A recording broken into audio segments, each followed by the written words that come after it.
In Seattle's upscale Magnolia neighborhood, a 68-year-old retired judge was about to uncover a devastating betrayal within her own family. What began as concerned phone calls from her son transformed into a calculated scheme to seize control of her substantial retirement savings. Eleanor Blackwell wasn't someone who would surrender without a fight. Before we jump back in, tell us where you're tuning in from, and if this story touches you, make sure you're subscribed, because tomorrow, I've saved something extra special for you. For 3 decades, she had presided over Washington state's most complex financial crime cases, developing an uncanny ability to detect deception beneath layers of seemingly legitimate transactions. When she noticed discrepancies in her bank statements and her son's increasingly controlling behavior, she quietly began building a case that would shock the entire Pacific Northwest legal community. Eleanor stood at her kitchen window, watching raindrops trace patterns down the glass, each drop catching the gray morning light in a way that reminded her of teardrops. Her home overlooked Puget Sound, the sweeping view of water and distant mountains a daily reminder of why she'd chosen this location for her retirement after stepping down from the bench 5 years ago. Her fingers curled around her morning tea, always Earl Grey, served in the delicate bone china cup that Richard had given her on their 30th anniversary. The familiar weight of the cup provided comfort on a morning when very little else did. Richard had been gone for 3 years now, but sometimes the absence still felt as fresh as yesterday. The kitchen phone rang, its harsh tone cutting through the peaceful morning ritual. Eleanor checked the caller ID, Nathan, her son, calling for the 3rd time this week. With a small sigh, she picked up the receiver. "Good morning, Nathan," she said, her voice carrying the measured tone she'd perfected during decades in the courtroom.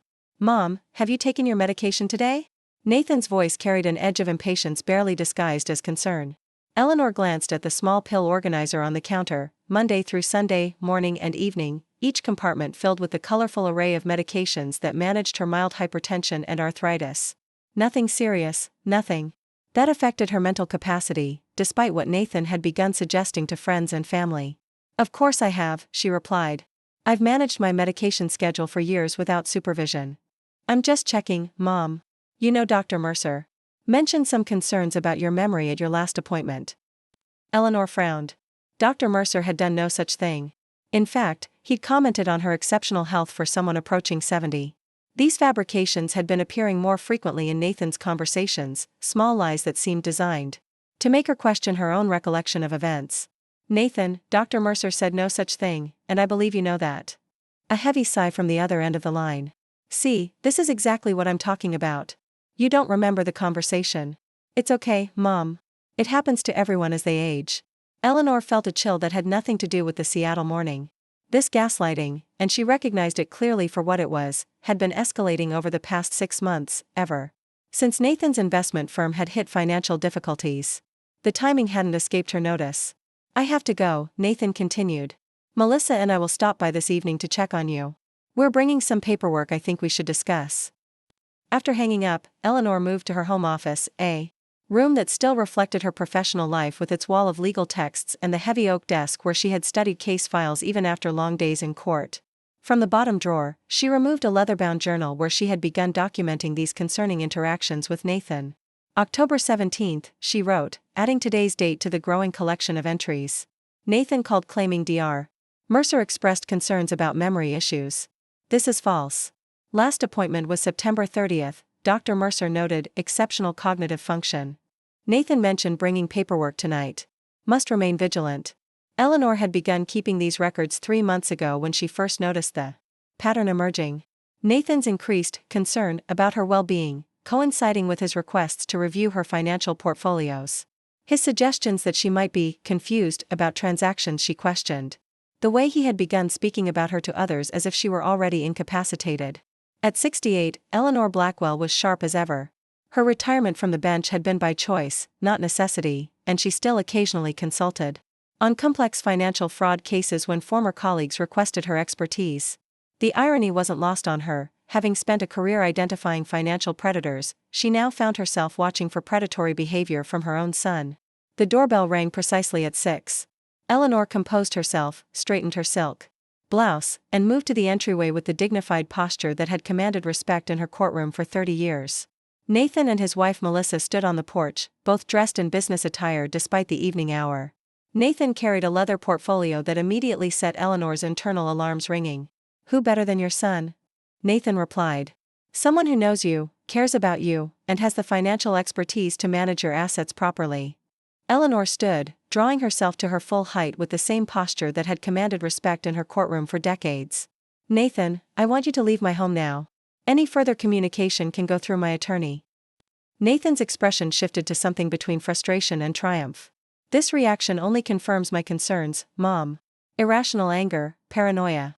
About family members' intentions, these are classic signs of cognitive decline. My attorney's name is Sophia Chen, Eleanor continued as if he hadn't spoken. I believe you're familiar with her reputation in elder law. She'll be in contact regarding this petition you've filed. After Nathan left, Eleanor immediately called Sophia to inform her of this development, though it had been anticipated in their strategic planning. He's made his move, Sophia said. Now we make ours. I'll obtain a copy of the petition tomorrow and begin preparing our response. In the meantime, continue gathering evidence, particularly anything that might connect him directly to those unauthorized transfers.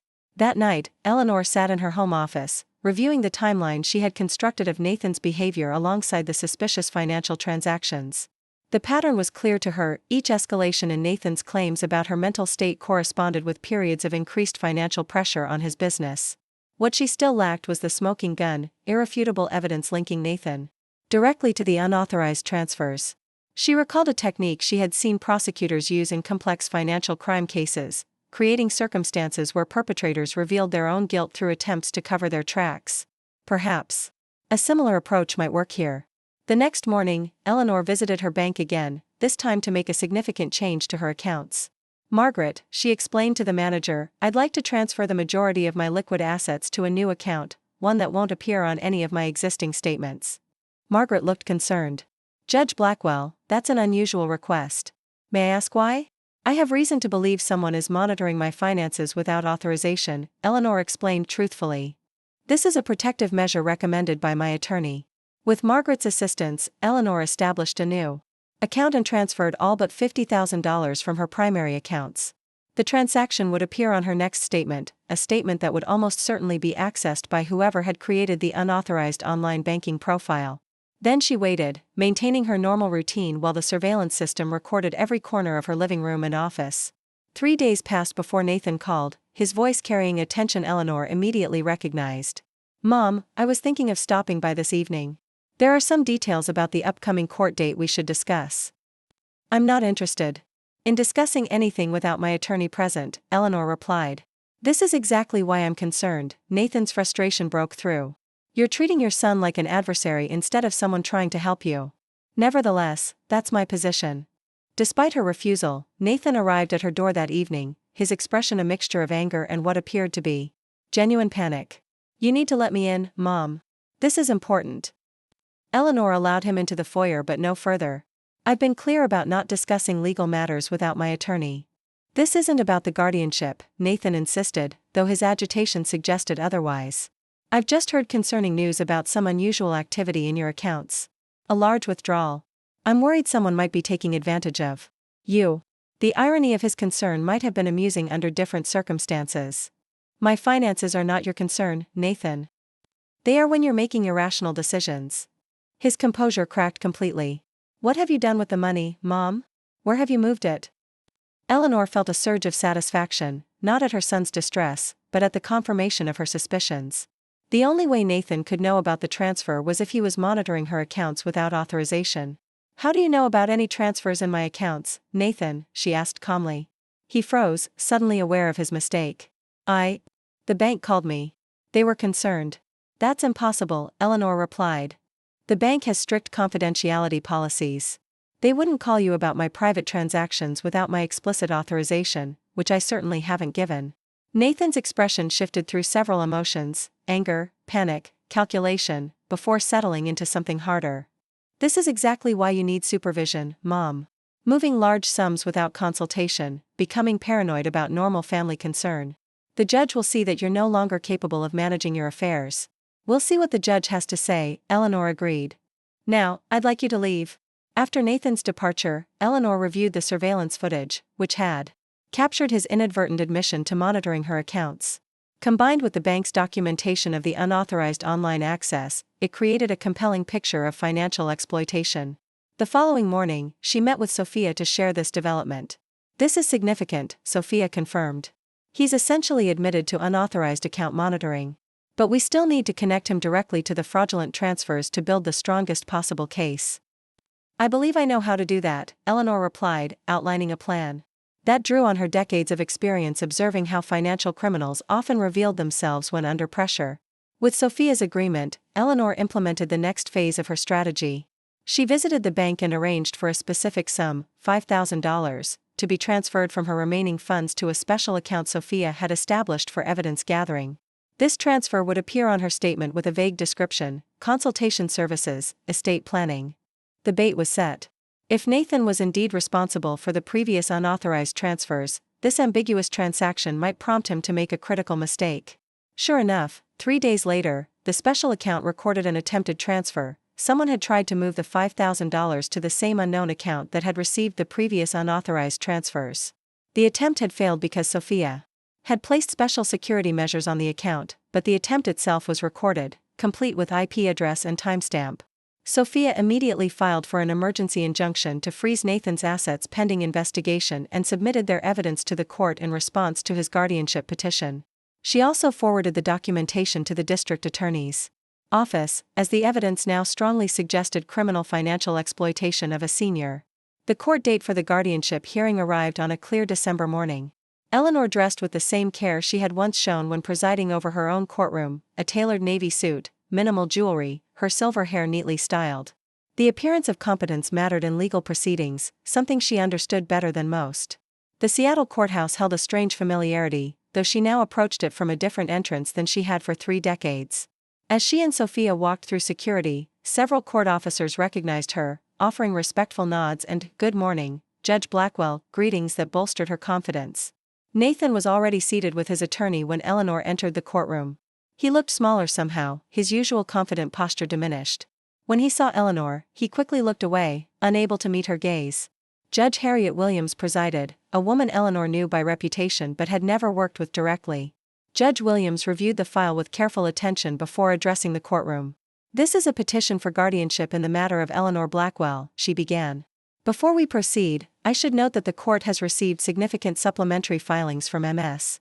Chen on behalf of Mrs. Blackwell, including allegations of financial exploitation against the petitioner, Nathan Blackwell. Given the serious nature of these counter-allegations, I believe we should address them before considering the guardianship petition itself." Nathan's attorney looked startled, clearly unprepared for this development. "Your Honor, the financial allegations are separate from the question of Mrs. Blackwell's capacity. We should proceed with the guardianship determination first." "I disagree," Judge Williams replied firmly. "If these allegations have merit, they directly impact the petitioner's standing and the integrity of this entire proceeding." Over the next hour, Sophia presented their evidence methodically, the timeline of Nathan's increasing claims about Eleanor's supposed incapacity coinciding with his own financial difficulties, the documentation of unauthorized online banking access, the surveillance recordings of Nathan inadvertently revealing his monitoring of Eleanor's accounts, and finally, the traced attempt to transfer funds from the special account. "Your Honor," Sophia concluded, "what we've presented is not merely a defense against an unnecessary guardianship, but evidence of a systematic attempt to exploit Mrs. Blackwell financially while simultaneously undermining her legal capacity to prevent her from protecting herself. We ask not only that the guardianship petition be dismissed, but that the court refer this matter to the district attorney's office for criminal investigation." Judge Williams turned to Nathan's attorney. "Counselor, how do you respond to these allegations?" The attorney conferred briefly with Nathan, whose face had gone pale as the evidence mounted. "Your Honor, my client maintains that his actions were motivated by genuine concern for his mother's welfare. However, given the issues raised today, we request a continuance to review and respond to these allegations." "I'm not inclined to grant a continuance," Judge Williams replied. "The evidence presented is substantial and concerning. Mrs. Blackwell, would you like to address the court?" Eleanor rose, drawing on decades of courtroom experience. "Your Honor, I stand before you today not just as the subject of this petition, but as someone who served on the bench for 30 years. I understand the serious responsibility judges bear in guardianship cases, balancing protection of vulnerable individuals against the fundamental right to self-determination. What my son has attempted is an exploitation of the very system designed to protect vulnerable seniors. He has fabricated concerns about my capacity while simultaneously attempting to divert my assets for his own use. The guardianship petition was never about my welfare, it was about gaining control of my finances when his unauthorized transfers were threatened by my increased vigilance. I do not take pleasure in exposing my son's actions. In fact, it breaks my heart. But the court must understand that this case represents a pattern of exploitation that many seniors face, often without the resources or legal knowledge to defend themselves. My experience as a judge gave me tools that most elders don't have, but my experience as a mother makes this betrayal no less painful. The courtroom remained silent when Eleanor finished speaking, the weight of her words hanging in the air. Judge Williams nodded thoughtfully before addressing Nathan directly. Mr. Blackwell, the evidence presented today raises serious questions about your motives in filing this petition. At minimum, you appear to have accessed your mother's financial information without authorization and potentially diverted funds for personal use. At worst, you have attempted to use the guardianship system to facilitate financial exploitation. I am dismissing the guardianship petition with prejudice. Furthermore, I am issuing a temporary restraining order preventing you from contacting Mrs. Blackwell or accessing any of her financial accounts or information. I am also referring this matter to the District Attorney's Office for investigation of potential criminal charges including elder financial abuse, identity theft, and fraud. The gavel's sharp crack echoed through the courtroom, and Eleanor felt a complex mixture of emotions: vindication, certainly, but also profound sadness that her relationship with her son had come to this point. As they left the courthouse, Sophia placed a gentle hand on Eleanor's arm. "Are you all right?" Eleanor considered the question carefully. "No," she answered honestly. "But I will be. This was necessary, though not what I would have chosen." "What happens next is up to you," Sophia reminded her. "The criminal investigation will proceed regardless, but you have options regarding civil actions to recover the diverted funds." Eleanor nodded, already considering the path forward. The judge within her understood the importance of consequences for wrongdoing, but the mother in her still grieved for what had been lost. "For today," she said finally, "I think I'll go home and sit with this victory, painful though it is. Tomorrow we can discuss next steps." As Eleanor drove back to her Magnolia home, watching the Seattle skyline shimmer in the winter sunlight, she reflected on the strange journey that had brought her from suspected incompetence to vindication. The surveillance system that had begun as a desperate measure had become her salvation, capturing the truth when her word alone might not have been enough. Her home welcomed her with familiar comfort, the view of Puget Sound she had fought to protect, the memories of a life well lived embedded in every room. Eleanor made herself a cup of Earl Grey tea in Richard's anniversary china and stood at the kitchen window, watching raindrops begin to trace new patterns on the glass. There would be difficult days ahead: the criminal investigation, potentially a trial, the restructuring of her relationship with the son who had betrayed her trust. But today, Eleanor Blackwell had demonstrated that decades of legal experience couldn't be erased by false claims of incompetence, and that a mother's love, while profound, didn't require her to surrender to exploitation. Outside, the December wind moved through the towering fir trees with a sound like whispered promises, and Eleanor sipped her tea with the satisfaction of someone who had faced betrayal with courage and emerged not just intact, but strengthened by the battle she never wanted but refused to lose. Eleanor Blackwell stood in her home office, organizing the growing file of evidence she had accumulated over the past weeks. Bank statements, transfer records, surveillance transcripts, and the court documents from the dismissed guardianship petition now filled a thick manila folder. With methodical precision, the same attention to detail that had characterized her 30 years on the bench, she labeled everything by date and relevance. The winter sunlight filtering through her office window cast long shadows across the hardwood floor, a visual reminder of how time had stretched during this ordeal. It had been 3 weeks since the courtroom confrontation where she had exposed Nathan's scheme, and the emotional aftershocks continued to reverberate through her life. Eleanor's phone chimed with a text message notification. Sophia Chen, her attorney and former law clerk, was checking in as she had done regularly since the hearing. "Meeting with DA's office confirmed for tomorrow at 10 a.m. Would you like me to pick you up?" Eleanor replied with a simple affirmative. The district attorney's office had moved quickly after Judge Williams' referral, assigning a senior prosecutor specializing in elder financial exploitation to the case. Tomorrow's meeting would determine whether criminal charges would be filed against Nathan. The prospect brought Eleanor no joy. Despite everything, the thought of her son potentially facing criminal prosecution created a hollow ache in her chest. She had protected herself from his exploitation, but the victory felt pyrrhic when measured against the destruction of their relationship. Her doorbell rang, pulling her from these uncomfortable reflections. Through the security monitor she had Installed after the guardianship hearing, Eleanor saw her daughter Catherine standing on the porch, looking anxious and uncomfortable. Catherine had been living in Portland for the past 5 years, managing a successful architectural firm. Her relationship with Eleanor had always been more distant than Nathan's, not strained, exactly, but characterized by polite independence rather than genuine closeness. She had been noticeably absent during the guardianship proceedings, claiming work commitments made it impossible to attend. Eleanor opened the door with careful neutrality. "Catherine. This is unexpected." "Mom," Catherine embraced her briefly, the gesture feeling rehearsed. "I thought we should talk in person." In the living room, Catherine perched on the edge of the sofa, her posture rigid with tension. At 41, she strongly resembled Eleanor at that age, the same analytical eyes, the same decisive movements. Unlike Nathan, who had inherited his father's charm and easy manner, Catherine had always been more like Eleanor, direct, sometimes to the point of bluntness. "I've spoken with Nathan," Catherine began without preamble. "He's devastated by..." "What's happened?" Eleanor noted her daughter's choice of words, "what's happened," as if the situation were some natural disaster that had befallen Nathan rather than the consequence of his deliberate actions. "I imagine he is," Eleanor replied evenly. "Actions have consequences." Catherine's expression tightened. "Mom, I know he made mistakes, but pursuing criminal charges against your own son?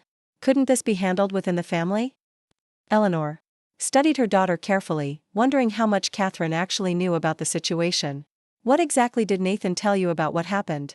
"He said he was trying to protect you because he was worried about your memory issues, but that you misinterpreted his concerns.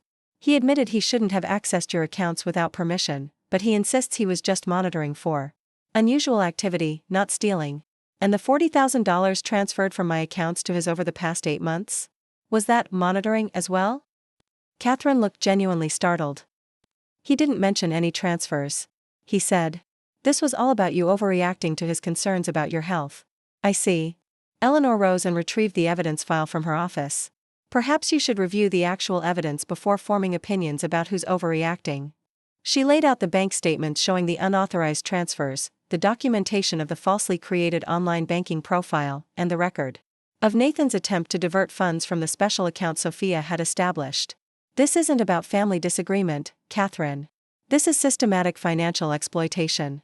Nathan created a false narrative about my mental capacity to justify gaining control of my assets while simultaneously diverting funds for his own use. When I began protecting myself, he escalated to filing for guardianship, a legal procedure that would have stripped me of my rights to manage my own affairs." Catherine reviewed the documents with growing dismay, her professional training allowing her to quickly grasp the implications of what she was seeing. "I had no idea," she said finally. "Nathan told me he was concerned about early dementia symptoms, that you were becoming paranoid and mishandling your finances. I believed him because, well, you're almost 70, and it seemed plausible." "That's exactly what he was counting on," Eleanor replied.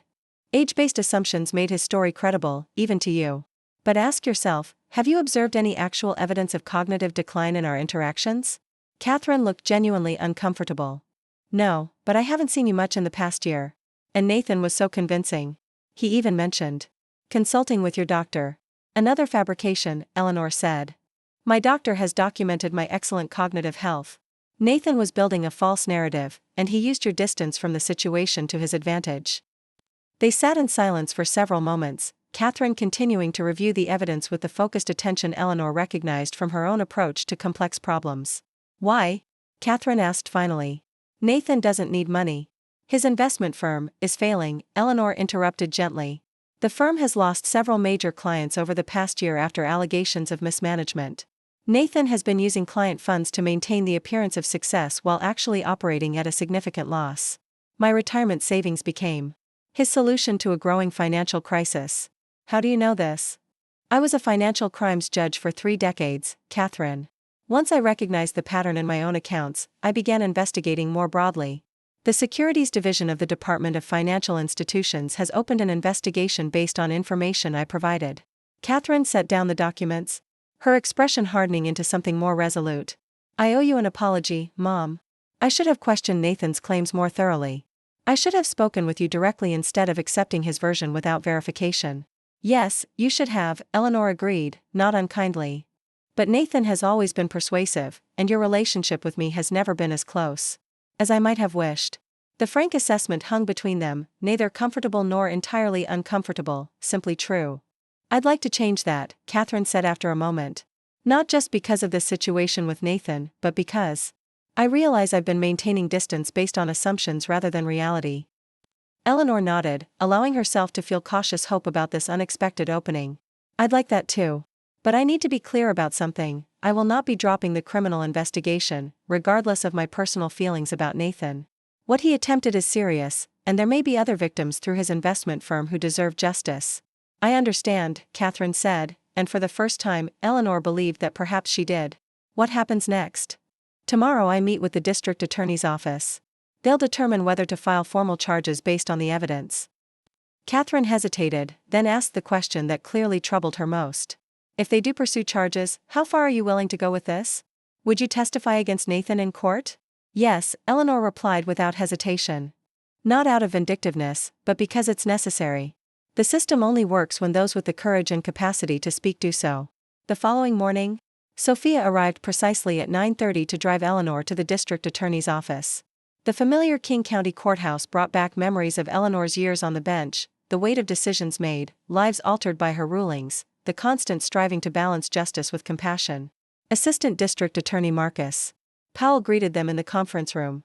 At perhaps 45, Powell had the focused intensity Eleanor associated with effective prosecutors, thorough, methodical, and unswayed by emotional appeals. Judge Blackwell, it's an honor to meet you, Powell began. Fraud case was groundbreaking. Eleanor acknowledged the compliment with a nod. Thank you, Mr. Powell. Though I admit it feels strange to be on this side of a potential prosecution. I can imagine, Powell said, his expression empathetic but professional. I've reviewed the evidence forwarded by Judge Williams, as well as the additional documentation you've provided.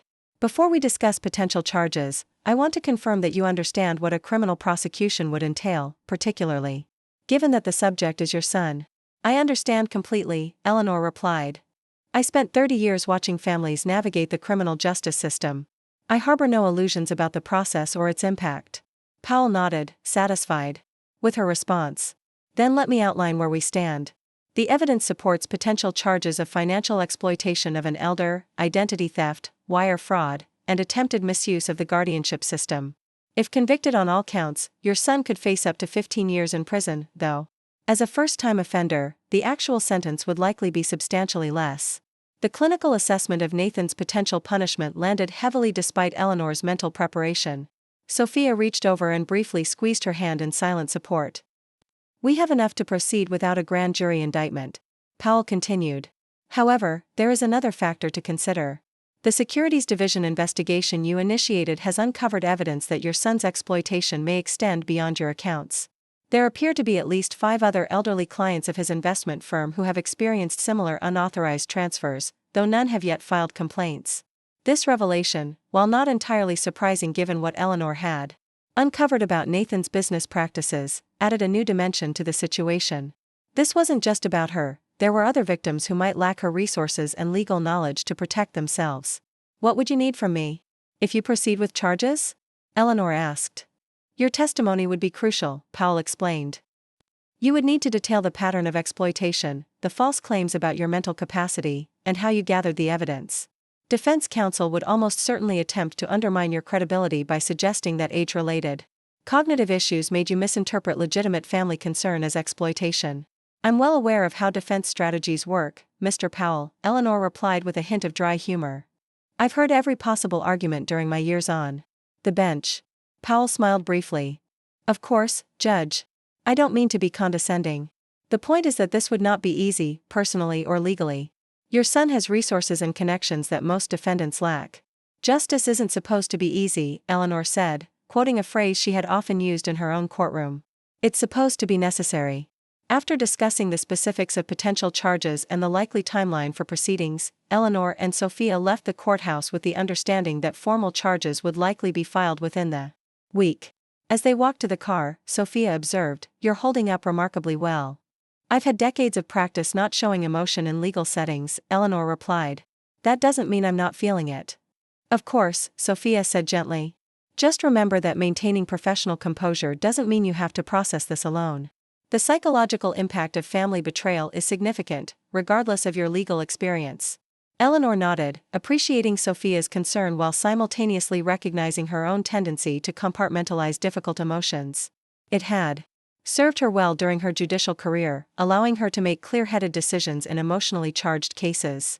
But this situation blurred the boundaries between her professional training and her personal life in ways that were becoming increasingly difficult to manage.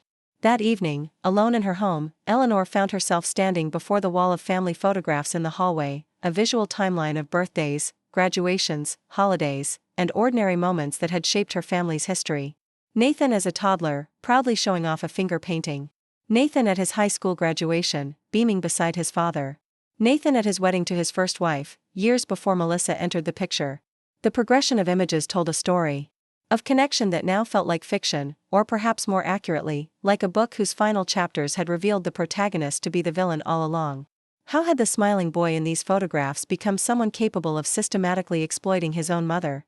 Had there been warning signs she had missed, moments where intervention might have created a different outcome? Eleanor's phone rang, interrupting this unproductive spiral of reflection. The caller ID showed Richard's sister, Margaret, Eleanor's closest friend and confidant since Richard's death. "I just heard from Catherine," Margaret said without preamble. "Is it true about Nathan? About the guardianship attempt and the financial exploitation?" "Yes," Eleanor confirmed. "All of it." "My God, Eleanor. How are you actually doing? Not the polished version you present to attorneys and judges, but really?" The question, asked with such direct compassion, broke through Eleanor's carefully maintained composure. For the first time since discovering Nathan's betrayal, she allowed herself to fully acknowledge the grief beneath the strategic planning and evidence gathering. "I'm heartbroken," she admitted, her voice catching. "Not just because of what he did, but because of what it reveals about who he's become. And I'm angry, at Nathan for his betrayal, but also at myself for not recognizing what was happening sooner." "You couldn't have known," Margaret said gently. "Nathan has always been charming and persuasive. That's what made him successful in finance, and apparently also in deception." "But I was a judge specializing in financial crimes," Eleanor countered. "I should have recognized the pattern earlier." "Being an expert doesn't make you immune to blind spots where family is concerned," Margaret pointed out. "In fact, it might make you more vulnerable because you assume your professional judgment protects you from personal manipulation." Eleanor considered this perspective, recognizing the wisdom in Margaret's assessment. Her professional identity had indeed created a false sense of security, a belief that her judicial experience would automatically shield her from becoming a victim. "The district attorney is filing charges," Eleanor said after a moment. "Nathan will likely be arrested within the week." "And how do you feel about that?" "Necessary but terrible," Eleanor replied honestly. "I keep thinking about what Richard would say if he were here. Whether he would support this course of action or feel I should have found another way." "Richard believed in accountability," Margaret said firmly. "He wouldn't have wanted you to enable Nathan's behavior by protecting him from consequences, especially when other victims are involved." The reminder of her late husband's principles steadied Eleanor. Richard had indeed valued integrity above all else, teaching their children that actions had consequences and that taking responsibility was the mark of character. "You're right," she acknowledged. "But knowing it's the right course doesn't make it less painful." "Of course not," Margaret agreed. "Listen, I'm coming over tomorrow. No arguments. You shouldn't be alone with this." After hanging up, Eleanor returned to her office and opened her journal, not the evidence documentation she had been keeping about Nathan's actions, but a personal diary she had maintained since Richard's death. In it, she had chronicled her journey through grief, her adjustment to retirement, and her efforts to build a meaningful life after losing her husband and leaving the bench that had defined her professional identity. December 12, she wrote, dating the entry. "Today I authorized the criminal prosecution of my son. The words necessary for healing include justice, accountability, and truth, even when they break your heart." The following morning brought news that formal charges had indeed been filed against Nathan Blackwell for elder financial exploitation, identity theft, wire fraud, and attempted misuse of the guardianship system. Local news outlets quickly picked up the story, focusing on the ironic twist that a former financial crimes judge had become the victim of her son's sophisticated exploitation scheme. Eleanor's phone began ringing with calls from former colleagues, friends, and even reporters seeking comment. She declined all media requests, instructing Sophia to issue a brief statement confirming the charges and requesting privacy during the legal proceedings. Margaret arrived as promised, bringing groceries and the practical support that often matters more than words in times of crisis. As they prepared lunch together in Eleanor's kitchen, the doorbell rang. The security monitor showed Melissa Nathan's wife, standing on the porch, her usual polished appearance noticeably disheveled.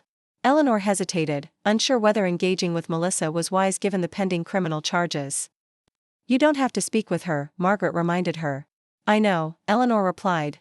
But I want to understand her role in all this. Was she complicit, or another victim of Nathan's manipulation? With that question in mind, Eleanor opened the door, maintaining a cautious distance from her daughter-in-law. I've studied several of your opinions from the bench. Your work on the Wilson Financial. Eleanor, Melissa began, her voice trembling slightly. I know I'm probably the last person you want to see right now, but I need to talk to you. About the charges against Nathan? Eleanor asked directly. Yes, partly. But also about what I knew, and what I didn't know. Eleanor studied Melissa carefully, looking for signs of genuine distress versus calculated performance.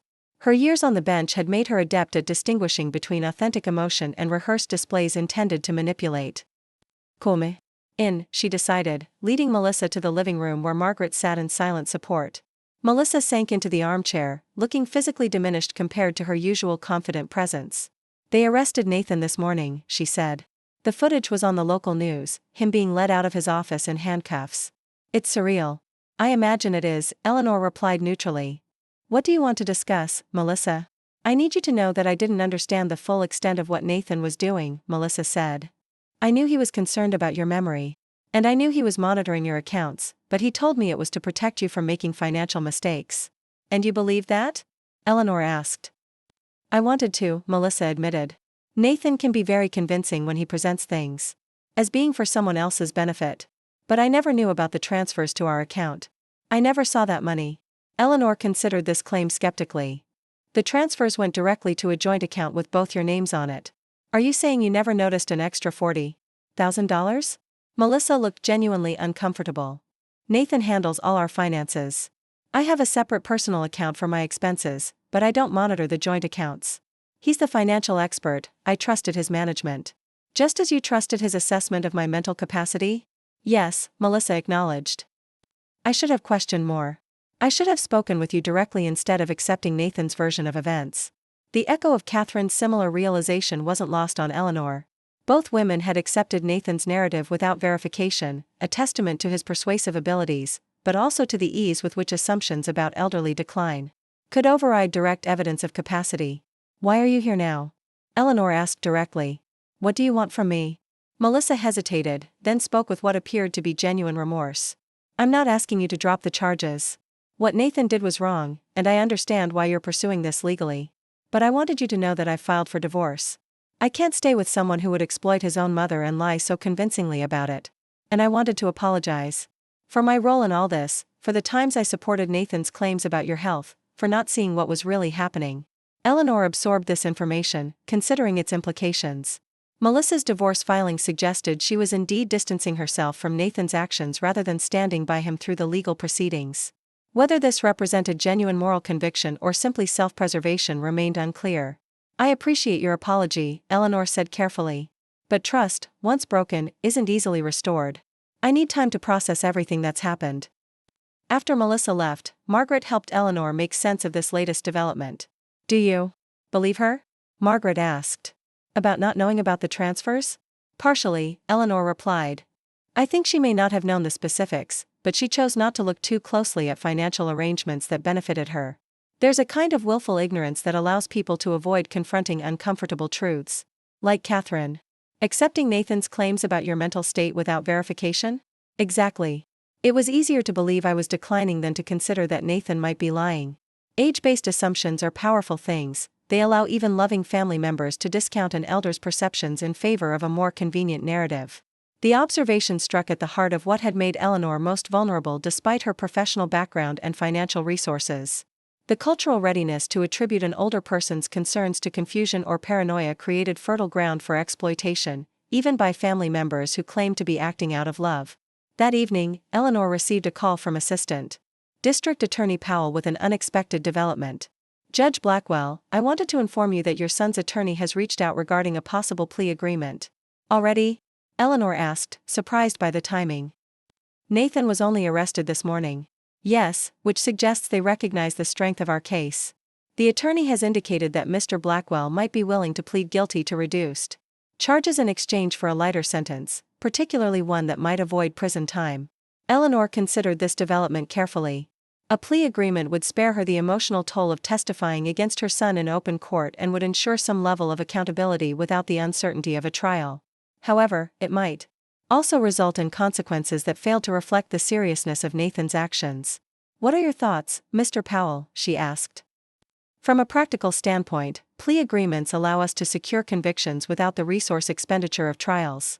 From a justice standpoint, the question is whether the reduced charges and potential sentence would adequately address the harm done.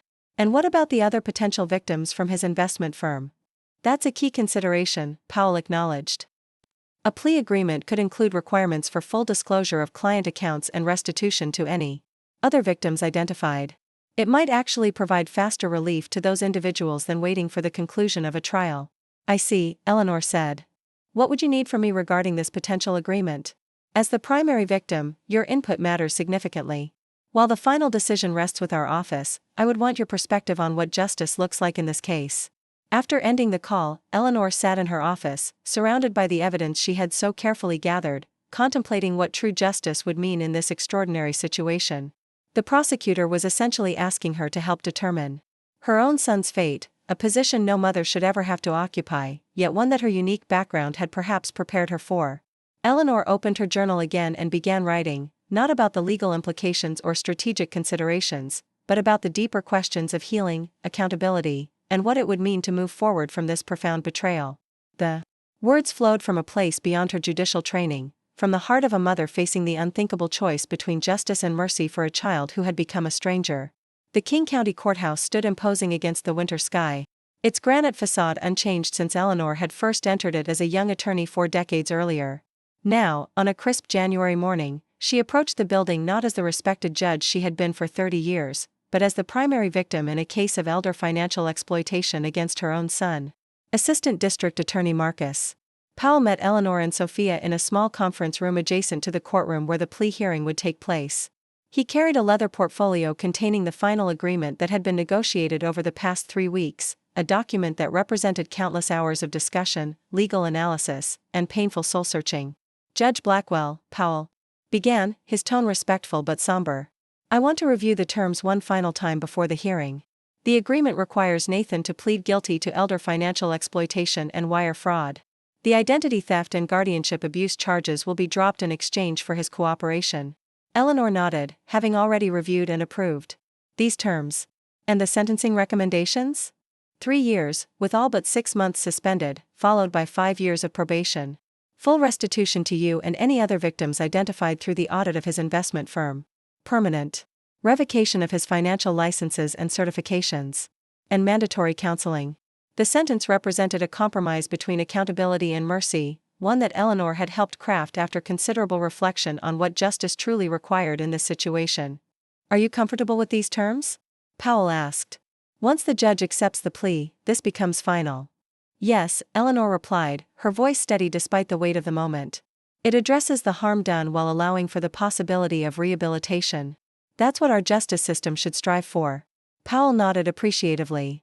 "Coming from someone with your judicial experience, that perspective carries particular weight." As they entered the courtroom, Eleanor felt the curious gazes of court personnel who recognized her from her years on the bench. The whispered conversations and sidelong glances confirmed what she already knew: her family's painful situation had become a subject of courthouse gossip, the irony of a former financial crimes judge falling victim to her son's exploitation. Too compelling to ignore. Nathan was already seated at the defense table with his attorney, a well-known criminal defense lawyer whose services commanded fees that Eleanor suspected were straining Nathan's already troubled finances. When Nathan turned and met her eyes briefly, Eleanor was struck by how diminished he appeared, his usual confident posture replaced by a tense rigidity, dark circles beneath his eyes suggesting sleepless nights. Judge Martin Reynolds presided, a man Eleanor had known professionally for many years, though they had never been particularly close. He acknowledged her presence with a respectful nod before calling the court to order. "We are here in the matter of State versus Blackwell," Judge Reynolds began. "I understand the parties have reached a plea agreement. Is that correct?" The proceedings moved forward with the formal efficiency that characterized the criminal justice system at its best. Nathan's attorney confirmed the agreement, the charges were read, and Nathan stood to enter his plea. How do you plead to the charges of elder financial exploitation and wire fraud? Judge Reynolds asked. Nathan's voice was barely audible as he responded, "Guilty, Your Honor." Judge Reynolds turned his attention to the factual basis for the plea. "Mr. Blackwell, I need to confirm that you understand what you're admitting to. Did you, over a period of approximately 8 months, transfer funds from your mother's accounts to your own without her knowledge or consent, while simultaneously attempting to undermine her perceived mental capacity in order to gain control of her assets?" Nathan hesitated, then nodded. "Yes, Your Honor." "And did you create an unauthorized online banking profile using your mother's personal information to facilitate these transfers?" "Yes, Your Honor." Each admission landed in the courtroom like stones dropping into still water, creating ripples of consequence that would extend far beyond this moment. Eleanor watched her son confess to actions that had systematically violated her trust, feeling a complex mixture of vindication and deep sadness. When it came time for victim impact statements, Eleanor approached the podium with the same dignity she had once brought to the bench. She had prepared her remarks carefully, understanding their significance not just for this case, but for what they might offer to others facing similar betrayals. "Your Honor," she began, "I come before this court not only as the victim in this case, but as someone who served the judicial system for 3 decades. I've seen countless cases of exploitation, but I never imagined I would experience it personally, particularly at the hands of my own child. What makes elder financial exploitation especially devastating is that it combines financial harm with emotional betrayal. When Nathan began questioning my mental capacity while simultaneously diverting my funds, he wasn't just taking my money, he was attacking my autonomy, my dignity, and my right to self-determination. The financial losses can be calculated and potentially restored through restitution. But the damage to family trust is not so easily repaired. When someone you've loved and nurtured from birth becomes your exploiter, it fractures your understanding of your own life story. Every shared memory becomes suspect, every expression of care requires re-evaluation. I'm supporting this plea agreement, not out of maternal softness, but because I believe in a justice system that balances accountability with the possibility of redemption. The terms ensure meaningful consequences while allowing for the difficult work of personal transformation that must follow. What I want the court to understand is that elder exploitation flourishes in the shadows of assumption and isolation. It succeeds when older adults are dismissed as confused or paranoid when they raise concerns. It thrives when we equate age with incapacity. The best protection against such exploitation is not just legal penalties after the fact, but a cultural shift in how we perceive and value older adults. I was able to protect myself because of my legal knowledge and financial resources. Many elders lack these advantages. Their stories often end differently, with lost homes, depleted savings, and shattered independence. If any good can come from my family's painful experience, perhaps it's highlighting the reality that elder exploitation can happen to anyone, even those seemingly best equipped to prevent it.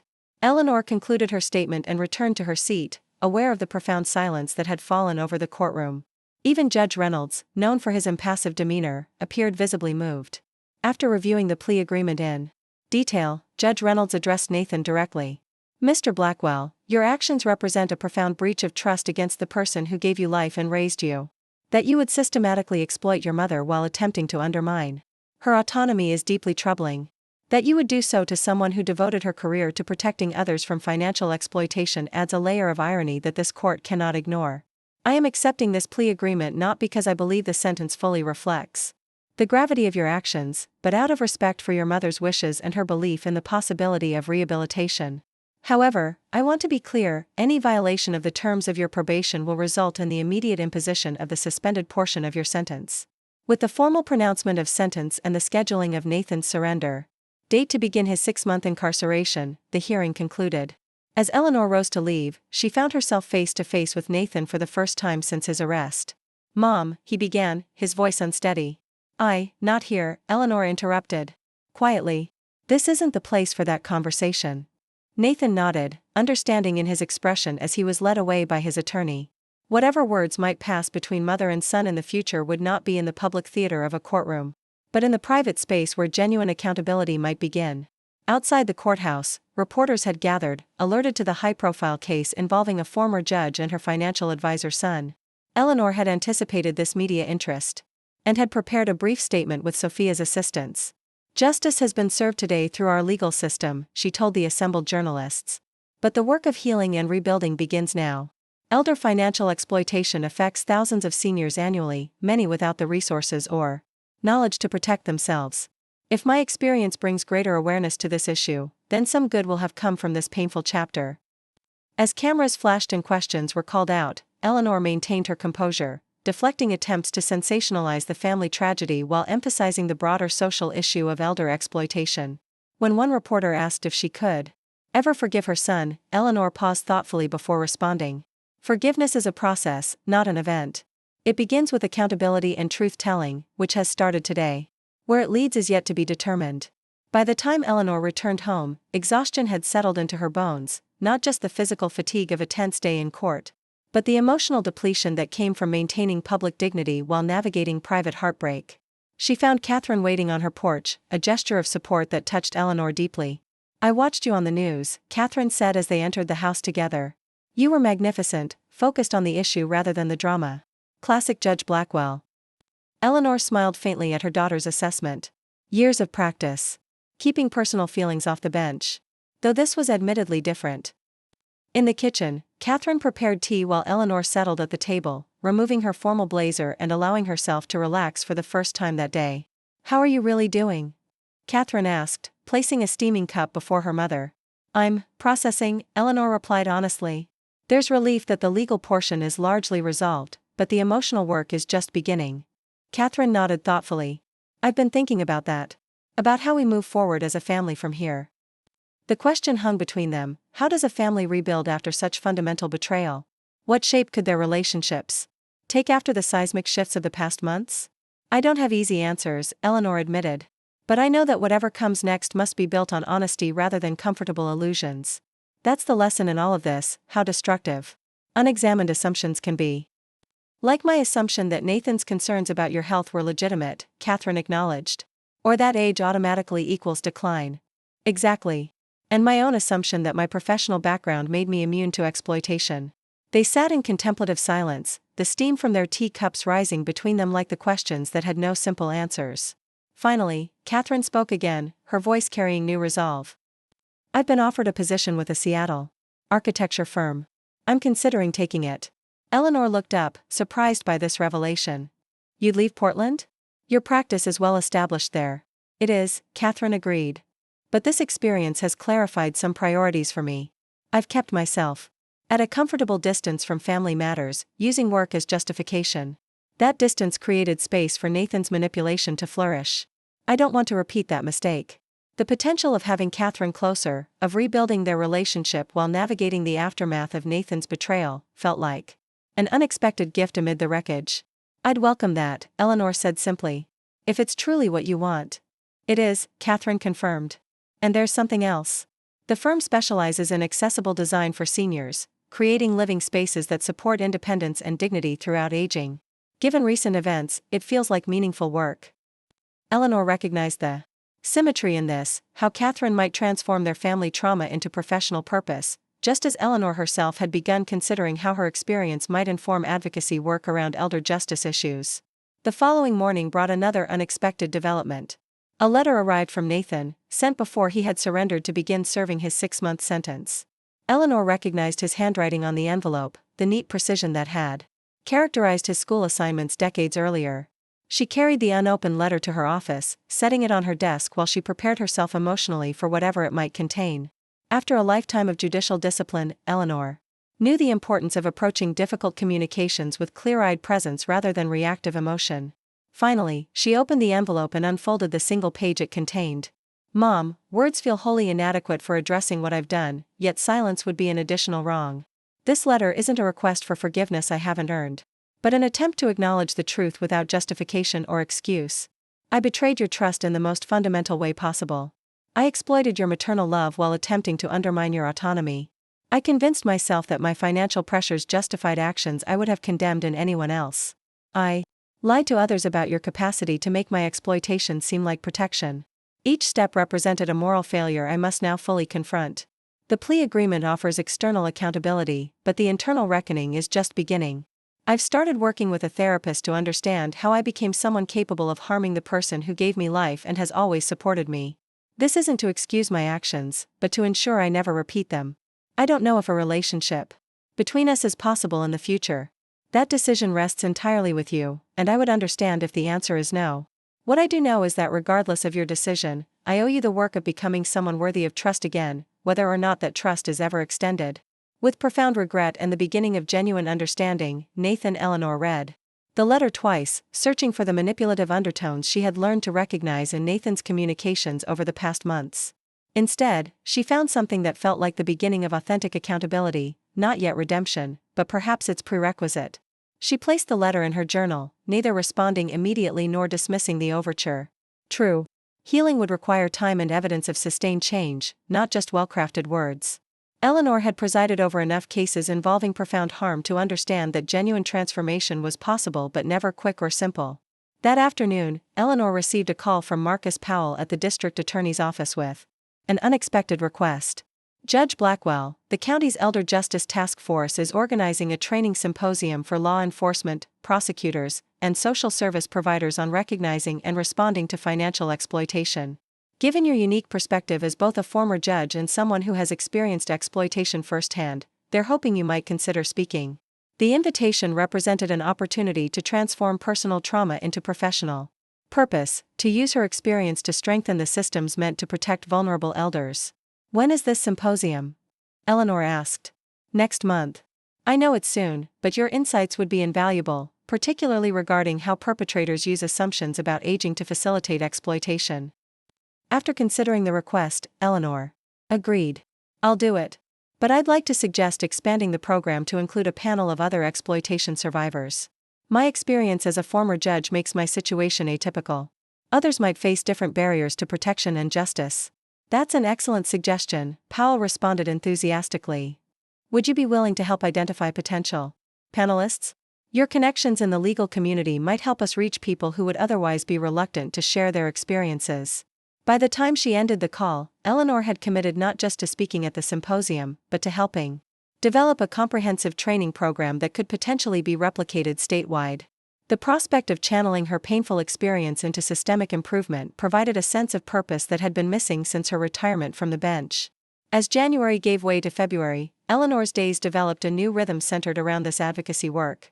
She consulted with elder law specialists, reviewed existing training materials, and most importantly, began connecting with other seniors who had experienced exploitation by family members.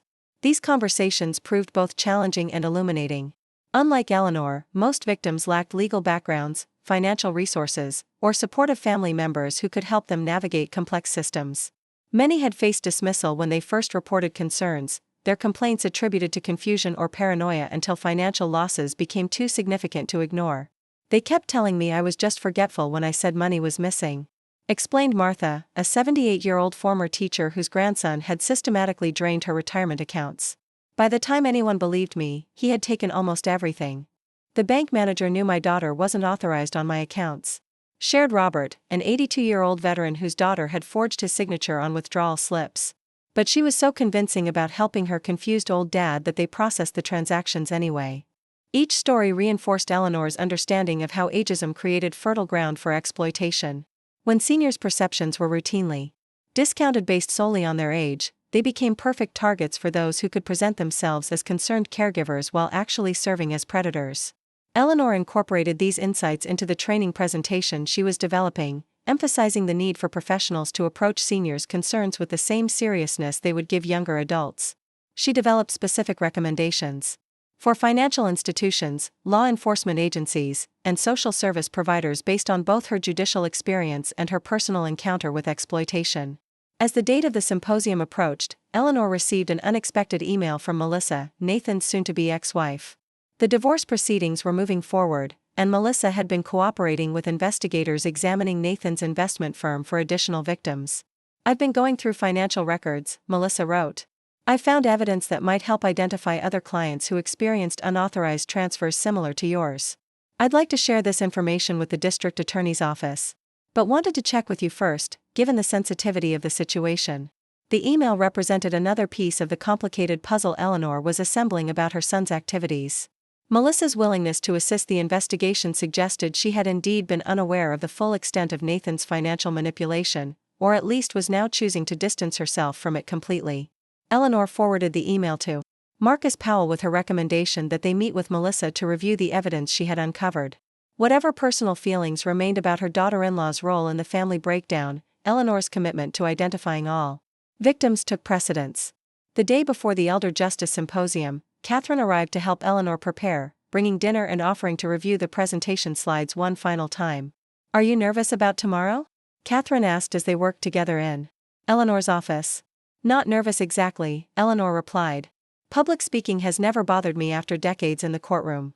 But there's a vulnerability in sharing this experience that feels different from judicial pronouncements."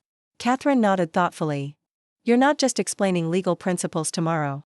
You're revealing personal pain in service of a larger purpose. That takes a different kind of courage." "It does," Eleanor agreed. "But if it helps even one person recognize exploitation before it decimates their finances or independence, it's worth it." As evening settled over Seattle, mother and daughter moved to the living room with cups of tea, continuing their conversation about the next day's symposium, Catherine's upcoming job transition, and the gradual rebuilding of their relationship. The easy communication between them represented one positive outcome from the family crisis, a closer connection forged through difficult truth-telling and shared purpose. Looking toward the window where raindrops traced familiar patterns on the glass, Eleanor reflected on the extraordinary journey of the past 4 months. She had moved from victim to advocate, from shocked disbelief to purposeful action. The betrayal remained painful, the family fractures still evident, but something new was emerging from the wreckage, a sense of mission that transcended personal healing to embrace broader social change. Outside, the February wind moved through the fir trees with a sound like determined whispers, and Eleanor Blackwell prepared for a tomorrow that would transform her most painful experience into a beacon for others navigating the treacherous waters of family betrayal and elder exploitation. The woman who had spent decades ensuring justice for others was finding a new way to continue that legacy, proving that even the deepest wounds could become wellsprings of purpose when channeled toward protecting others from similar harm. The grand ballroom of the Seattle Convention Center hummed with the energy of 200 professionals gathered for the Elder Justice Symposium. Law enforcement officers in crisp uniforms mingled with social workers, financial advisors, healthcare providers, and prosecutors, all united by their commitment to protecting vulnerable seniors from exploitation. Eleanor Blackwell stood at the edge of the stage, watching the room fill while making final adjustments to her presentation notes. 6 months had passed since she had exposed Nathan's betrayal in court, transforming her private family tragedy into a catalyst for systemic change. "Judge Blackwell?" A young woman approached, extending her hand. "I'm Denise Rivera, King County Elder Abuse Detective. I just wanted to thank you for doing this today. Your case study has already changed how our department approaches financial exploitation allegations."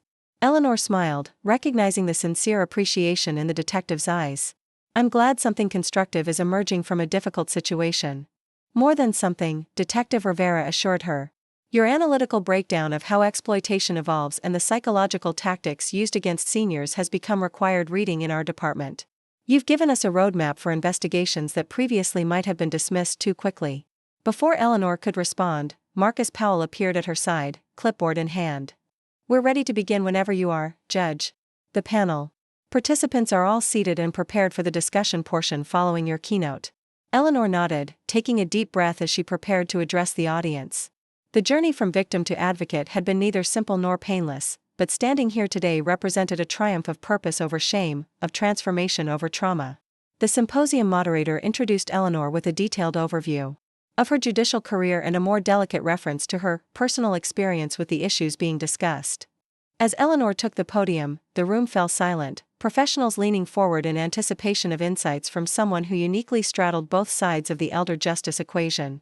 "Good morning," Eleanor began, her voice carrying the same authoritative tone that had commanded courtroom respect for 3 decades. "I stand before you today wearing 2 distinct identities, that of a former financial crimes judge with extensive experience adjudicating exploitation cases, and that of a victim whose own son systematically attempted to strip away my financial autonomy and dignity. The irony of this dual perspective isn't lost on me. For years, I issued rulings in cases involving elder exploitation, believing my judicial experience provided complete understanding of these crimes. I was wrong. Until you've personally experienced the gradual, insidious progression of exploitation disguised as concern, until you've felt the distinctive pain of betrayal by someone you raised and trusted implicitly, there are dimensions of these cases that remain theoretical rather than visceral. Eleanor advanced to her first slide, which displayed a timeline of Nathan's exploitation scheme alongside the warning signs she had initially dismissed. What I'm sharing today isn't just a case study, it's a roadmap of exploitation that reflects patterns I've now identified across hundreds of similar cases. The methods may vary, but the psychological manipulation follows remarkably consistent trajectories. For the next 40 minutes, Eleanor detailed the sophisticated progression of financial exploitation, particularly when perpetrated by family members. She explained how exploiters systematically isolated victims, undermined their confidence, created false narratives about their capacity, and leveraged age-based assumptions to dismiss legitimate concerns. The most dangerous element in these cases isn't the financial mechanics, she emphasized. It's the exploitation of cultural assumptions about aging. When we automatically equate advanced age with declining capacity, we create perfect conditions for predators who present themselves as concerned protectors while actually serving as exploiters. Eleanor shared examples from her own experience, how Nathan had referenced memory lapses that never occurred, how he had spoken about her in the third person while she was present, how he had gradually constructed a narrative of decline that contradicted her actual functioning. What made my situation unusual wasn't the tactics used against me, but my ability to recognize and counter them.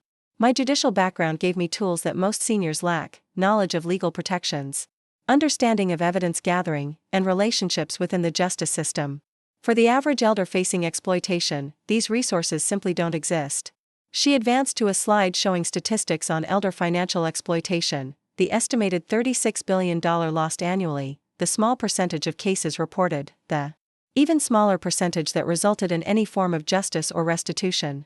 These numbers represent not just financial losses, but shattered independence, broken family relationships, and seniors who spend their final years in poverty or institutional settings because someone stole their security.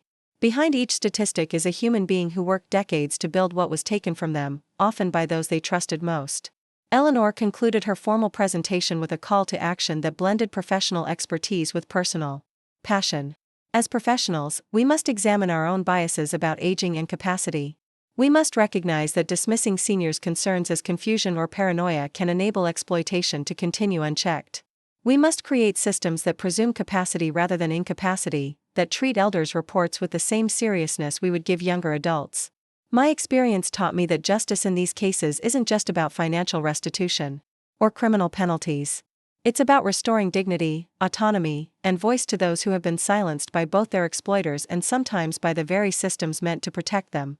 As Eleanor stepped back from the podium, the room erupted in sustained applause. She could see in the expressions around her that her words had landed not just as professional guidance, but as a profound reminder of the human impact behind the cases they encountered daily.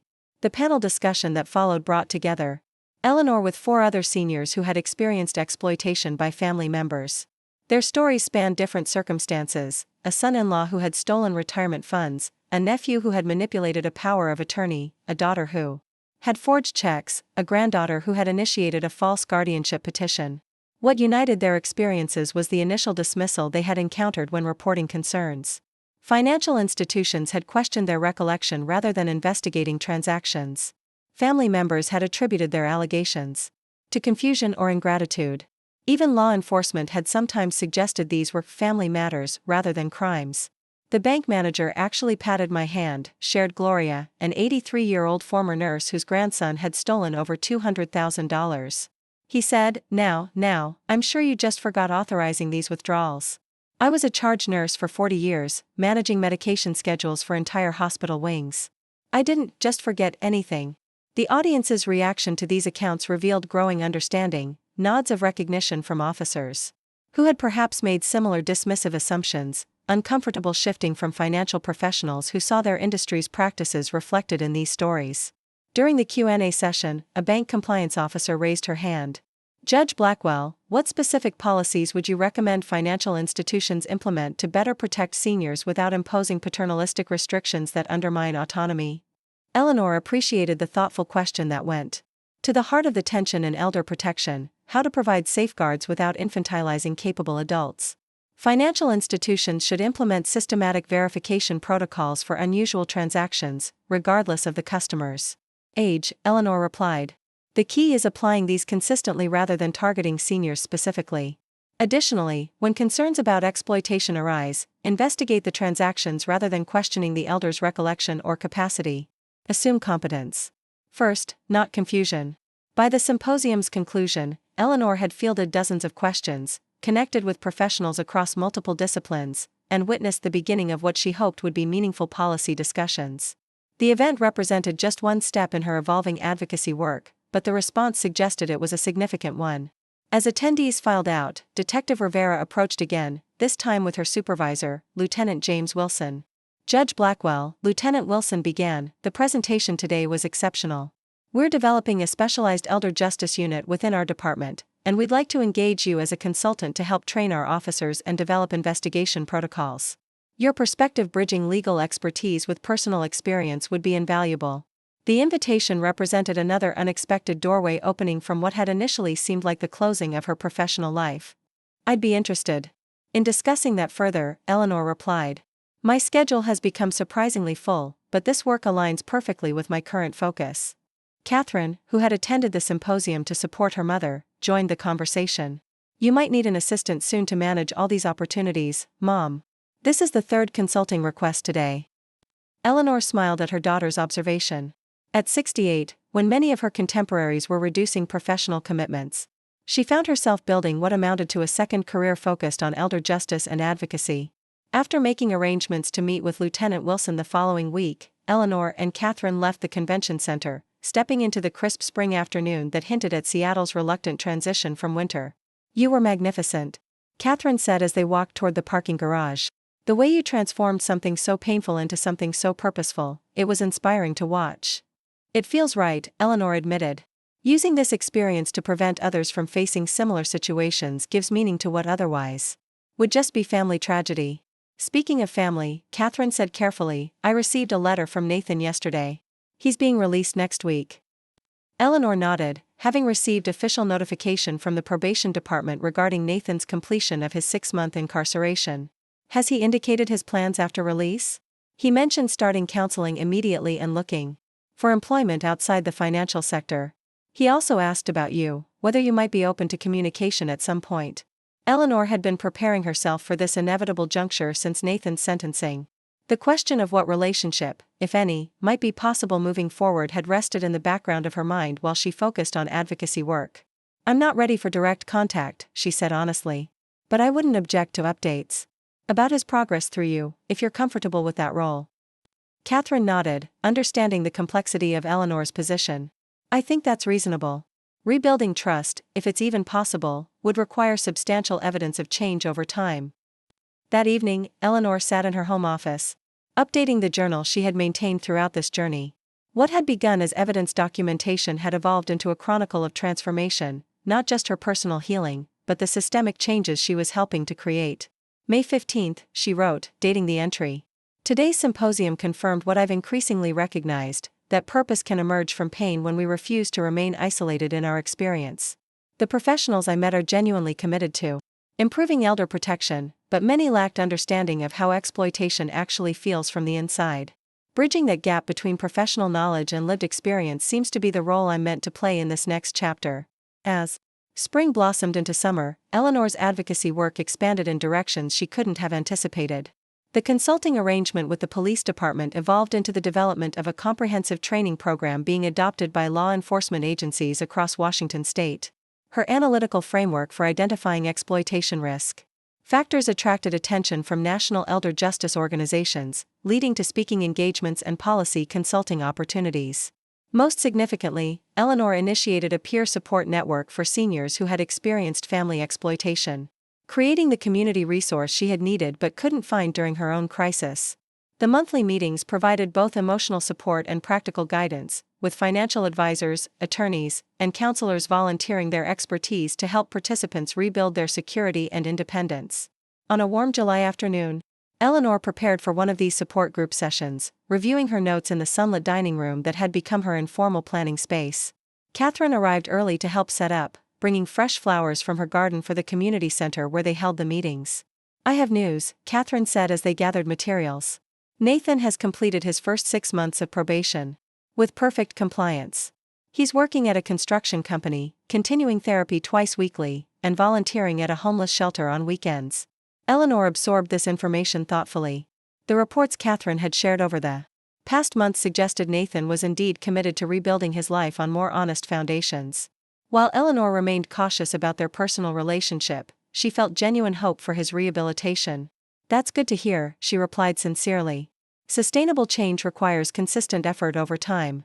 He's also made full restitution to you and the other victims identified in the investment firm audit, Catherine continued.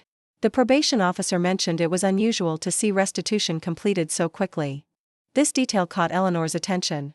The court had established a 5-year restitution schedule, recognizing that Nathan's employment options would be limited after losing his financial licenses and having a criminal record. How was he able to make full payment already? Eleanor asked, her investigative instincts automatically activating. He sold his house, Catherine explained. And his car, and basically everything of value he owned. He's living in a small apartment near the construction site and using public transportation. The probation officer said he seemed determined to clear the financial obligations immediately, even though it meant significant lifestyle changes. The information suggested a level of commitment to making amends that went beyond mere compliance with court orders. While Eleanor wasn't ready to fully trust Nathan's transformation, she recognized the significance of these concrete actions. At the support group that afternoon, Eleanor listened as participants shared their experiences and progress. Martha, the retired teacher whose grandson had stolen her retirement savings, reported successfully challenging the reverse mortgage he had manipulated her into signing. Robert, the veteran whose daughter had forged his signature on withdrawal slips, had worked with the bank to implement additional account protections and was rebuilding his finances with help from a volunteer financial advisor. Each story represented small victories in the larger battle against elder exploitation, seniors reclaiming their autonomy, finding their voices, and refusing to be defined by victimization. Eleanor found profound satisfaction in witnessing these transformations, recognizing that her own journey had created ripples that extended far beyond her personal situation. After the meeting, Eleanor met with a representative from the state legislature who had been referred by Marcus Powell.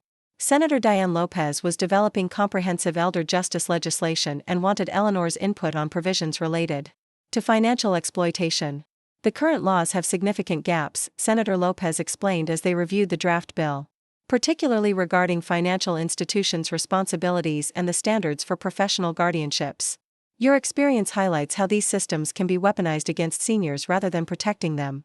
Eleanor spent 2 hours providing detailed feedback on the proposed legislation, drawing on both her judicial expertise and her personal experience navigating these systems. The opportunity to shape policy that would protect thousands of vulnerable seniors represented perhaps the most meaningful outcome of her ordeal. As summer transitioned to fall, Eleanor's calendar remained full with advocacy commitments, consulting projects, and the ongoing support group facilitation. The work provided not just purpose but community, connections with dedicated professionals and resilient seniors who shared her commitment to transforming elder justice systems. On a crisp October morning, exactly 1 year after she had first discovered Nathan's unauthorized access to her accounts, Eleanor received an unexpected delivery, a thick manila envelope with no return address.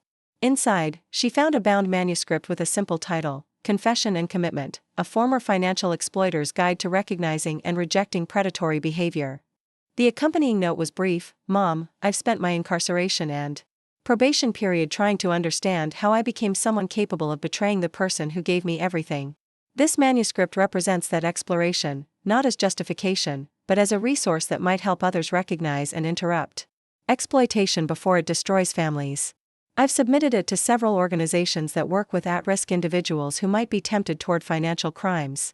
Whether it ever gets published doesn't matter as much as the process of creating it, of facing honestly what I did and why. I continue to respect your need for distance. This isn't an attempt to circumvent the boundaries you've established, but to share something that might contribute to the advocacy work I know you're doing. Catherine keeps me updated on your increasing impact in the elder justice field, and, though it may mean little coming from me, I'm deeply proud of what you've accomplished. With profound respect, Nathan. Eleanor sat with the manuscript for several moments, weighing whether to read it or set it aside.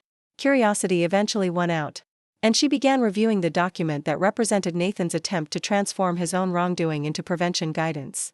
The content proved surprisingly insightful, a detailed analysis of the rationalizations that enabled exploitation, the warning signs of financial desperation that preceded criminal behavior, and the psychological techniques used to manipulate victims and bystanders. Nathan had written with unflinching honesty about his actions, offering no excuses while providing valuable perspective on the exploiter's mindset. After reading several chapters, Eleanor reached for her phone and called Sophia Chen, who had remained both her attorney and friend throughout this journey. "Sophia, I've received something unusual from Nathan, a manuscript about financial exploitation written from the perpetrator's perspective. It actually contains valuable insights that might complement the advocacy materials we've been developing." "That's unexpected," Sophia replied. "How do you feel about potentially incorporating his work into the educational resources?" "Conflicted," Eleanor admitted. "But also pragmatic. If his insights can help prevent others from experiencing what I did, there's value in that, regardless of our personal relationship. Would you like me to review it from a legal perspective before you make any decisions? There could be implications for his probation or for the other victims." "Yes, please. And if it passes legal review, I'd like your honest opinion on its educational merit." After ending the call, Eleanor returned to her office and opened her journal, recording this latest development in the complex evolution of her family situation. The possibility of incorporating Nathan's perspective into her advocacy work represented yet another unexpected turn in a journey that had repeatedly defied conventional narratives about victimization and recovery. 2 weeks later, Eleanor stood before another audience, this time at a national conference on elder financial security in Washington, D.C. Her keynote address had been expanded to include a panel discussion featuring financial institutions, law enforcement, and legislative representatives, all focused on creating more effective protection systems. "The most important lesson from my experience," Eleanor told the assembled experts, "is that elder exploitation thrives in isolation. It succeeds when seniors are disconnected from support networks, when their concerns are dismissed by professionals, when family members don't communicate directly with each other. The antidote isn't just better laws or policies, though those are certainly needed, but a cultural shift in how we perceive and value older adults." As she concluded her presentation to enthusiastic applause, Eleanor felt a sense of completion that had been building gradually over the past year. The betrayal that had threatened her autonomy and security had instead become the foundation for work that would protect countless other seniors from similar experiences. Later that evening, alone in her hotel room overlooking the capital city, Eleanor called Catherine with a decision she had been contemplating for several months. "I think I'm ready," she said without preamble, knowing Catherine would understand the reference to their ongoing conversations about Nathan. "For a meeting?" Catherine clarified. "Yes. Not alone initially, and with clear boundaries. But it's time to see if there's any path forward, even if it's not the relationship we had before." "I think that's a good decision, Mom. For both of you. Nathan's actions over the past year suggest genuine change, not just compliance with court orders." "I'm not expecting miracles," Eleanor cautioned. "But continuing to avoid direct communication serves no purpose at this point. Whatever relationship might be possible deserves at least the chance to develop." After ending the call, Eleanor stepped onto the hotel balcony, gazing at the illuminated monuments that represented America's aspirations toward justice and equality. The cool autumn air carried hints of the approaching winter, but also the promise of eventual renewal that each seasonal cycle brought. The journey from victim to advocate had transformed not just Eleanor's daily activities but her fundamental understanding of purpose and resilience. What had begun as a devastating betrayal had evolved into a mission that engaged her full capacities and created meaningful impact for others facing similar challenges. As she contemplated the meeting with Nathan that would eventually take place, Eleanor recognized that true justice wasn't found in punishment alone, but in the restoration of wholeness, not necessarily returning to what was before, but creating something new that honored difficult truths while remaining open to possible growth. The manuscript Nathan had sent represented his attempt at similar transformation, using the darkest chapter of his life as the foundation for potential contribution rather than allowing it to define his entire future. While Eleanor maintained healthy skepticism about complete rehabilitation, she acknowledged the courage such an effort required. Returning to her room, Eleanor opened her laptop to finalize the presentation she would deliver tomorrow to congressional staffers working on elder justice legislation. The work continued, each day bringing new opportunities to transform personal experience into systemic change.